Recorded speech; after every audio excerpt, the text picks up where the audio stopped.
பெண் யுகத்தின் நாற்றங்கால் கள்ளிப்பாலையும் கருக்காய் நெல்லையும் செறித்துச் சிரிப்பவள். ஆண்டவன் ஆணுக்கு அனுப்பி வைத்த ஆறுதல் கடல். காலமெல்லாம் ஒளி தந்தும் கரைந்திடாத மெழுகுவர்த்தி.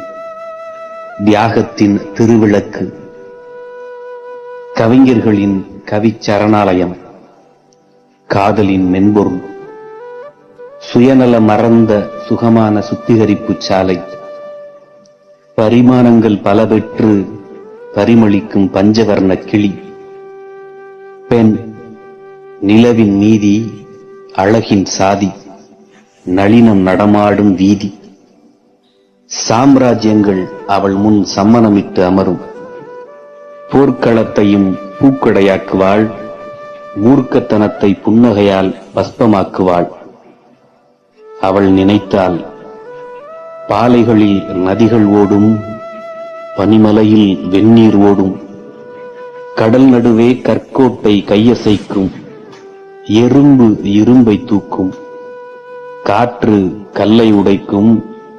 தண்ணீரில் தீப்பிடிக்கும். பெண் பேனிற்கால மாறுதம், மழைக்கால தேநீர். தேசங்கள் எதுவானாலும் ஆராதிக்கப்படும் தேவதை. தம்பிக்கு தன் சாக்லேட் தருவதில் தொடங்குகிறது அவள் தியாகம். தோழிக்கு தன் உணவை பகிர்வதில் வளருகிறது அவள் தியாகம்.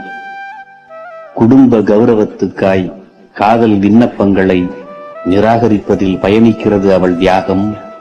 புகுந்த வீட்டிற்காய் விருப்பங்கள் அனைத்தையும் விட்டுத் தருவதில் பூரணமாகிறது அவள் தியாகம். பெண் அர்ப்பணிப்பின் சின்னம், பொறுமையின் கிண்ணம். வலிபலதாங்கி வலிகளுக்கு வழி சொல்பவள். உறவுகளின் இதய இடைவெளி உரைக்கும் வாசமிகு மலர்பாலம்.